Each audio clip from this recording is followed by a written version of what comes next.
Hi, എല്ലാവർക്കും നമസ്കാരം. ഇത് നമ്മൾ ഉണ്ടാക്കാൻ പോകുന്നത് ഒരു ഉള്ളിത്തോരനാണ്. നമുക്ക് എപ്പോഴും എല്ലാ സാധനങ്ങളും നമ്മുടെ വീട്ടിൽ കാണില്ല, അപ്പോഴും നമുക്ക് കൂട്ടാൻ വെക്കണ്ടേ. അത് പെട്ടെന്ന് ഉണ്ടാക്കുകയും ചെയ്യാം, നല്ല രുചിയായിരിക്കും. ഒരു ചെറിയ ഉള്ളിത്തോരൻ. ഓക്കെ, നമുക്ക് പോകാം. പാൻ വെച്ചു, കടുകിടുന്നു.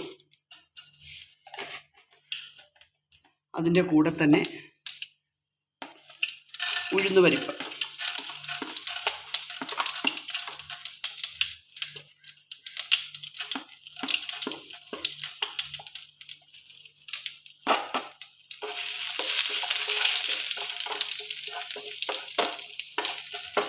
അതൊന്നും പൊട്ടി മൂത്ത് വരുമ്പോൾ ഇതിൻ്റെ കൂടെ എല്ലാം കറിവേപ്പില ഇടേണ്ടതാണ്. പക്ഷേ കറിവേപ്പില ഞാൻ പുറത്തുനിന്ന് വാങ്ങിച്ച് കറിവേപ്പില ഉപയോഗിക്കാറില്ല. നമ്മൾ വീട്ടിൽ ചെല്ലുമ്പോൾ മാത്രമേ കറിവേപ്പില ഇഷ്ടം പോലെ ഉണ്ട്, അപ്പോഴേ നമ്മൾ ഇടാറുള്ളൂ. ഇത് കറിവേപ്പില എല്ലാ കൂട്ടാനും കറിവേപ്പില വേണം.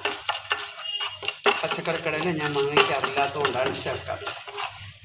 അതിൻ്റെ കൂടെ മൂത്തിട്ടുണ്ട് വെളുത്തുള്ളി, ശകലം ജീരകം. നമ്മൾ ചതച്ച് ചേർക്കുന്നില്ല, വെളുത്തുള്ളി ജീരകവും കൂടെ അതൊന്നും മൂക്കട്ടെ.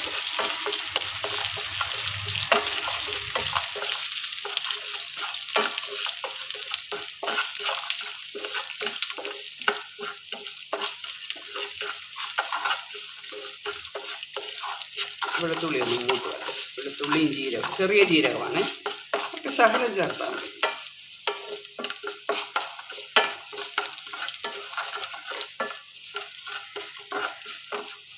മണമൊക്കെ വരുന്നുണ്ട് വെളുത്തുള്ളിയുടെ.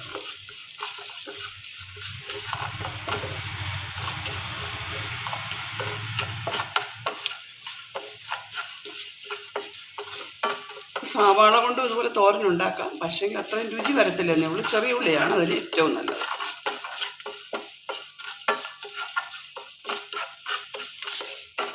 നല്ലപോലെ മൂത്തു. ഇനി ചുവന്നുള്ളി, ചെറുതായിട്ട് അരിഞ്ഞ ചുവന്നുള്ളി, അതിൻ്റെ കൂടെ പച്ചമുളക്, എരിക്കുള്ള പച്ചമുളക് കൂടെ ചേർക്കുവാണേ. പച്ചമുളക് എരിക്ക് വേണ്ടിയിട്ടാണ് പച്ചമുളക്. അതൊന്ന് ഇളക്കി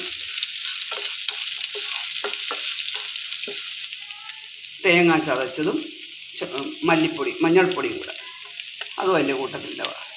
ഉപ്പും അതും ഇട്ട് എന്നിട്ടൊന്ന് ഇളക്കി വെക്കുവാണ്.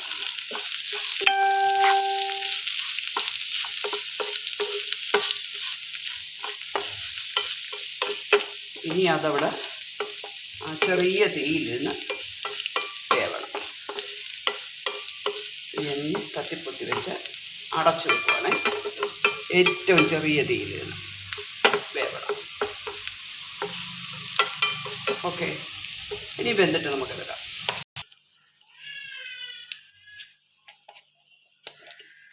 തോരനെല്ലാം റെഡിയായി.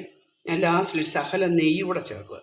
നെയ്യൊന്നും ചേർക്കണമെന്നില്ല, പിന്നെ നെയ്യ് ചേർക്കുമ്പോൾ ഇച്ചിരി പ്രത്യേകതയുണ്ടല്ലോ, ഒരു രുചിക്കൊക്കെ ഒരു വ്യത്യാസം മതി. അതൊന്ന് ഉരുകട്ടെ, അതുവരെ ഒന്നുകൂടെ നടക്കുക. ഇത് അടച്ചു വെച്ചിട്ടേ നമ്മൾ ഇടയ്ക്കൊന്ന് ഇളക്കി കൊടുക്കണം, അല്ലെങ്കിൽ അടി കരിയാതിരിക്കാനും ഒക്കെ ഒന്ന് ഇളക്കി കൊടുക്കണം. പിന്നെ ഉപ്പൊക്കെ ഒന്ന് നോക്കട്ടെ. ഉപ്പുമുണ്ട്, നല്ല രുചിയുണ്ട്. ഞാൻ നോക്കിയപ്പോൾ നല്ല രുചി. പക്ഷെ നിങ്ങളുണ്ടാക്കി നോക്കിയിട്ട് വേണം അഭിപ്രായം പറയാൻ. ഞാനിപ്പോൾ അത് അഴുക്കാതിൽ ഞാൻ കഴിക്കുമ്പോൾ പറയുന്നില്ല നല്ലതാണെന്നല്ല പറയാൻ പറ്റുള്ളൂ. അതുകൊണ്ട് നിങ്ങളത് നോക്കിയിട്ട് ചെയ്തിട്ട് പറയാം. ഒരു ലൈക്കൊക്കെ തന്നെ കേട്ടോ. ഓക്കെ, ഉള്ളിത്തോരൻ റെഡി.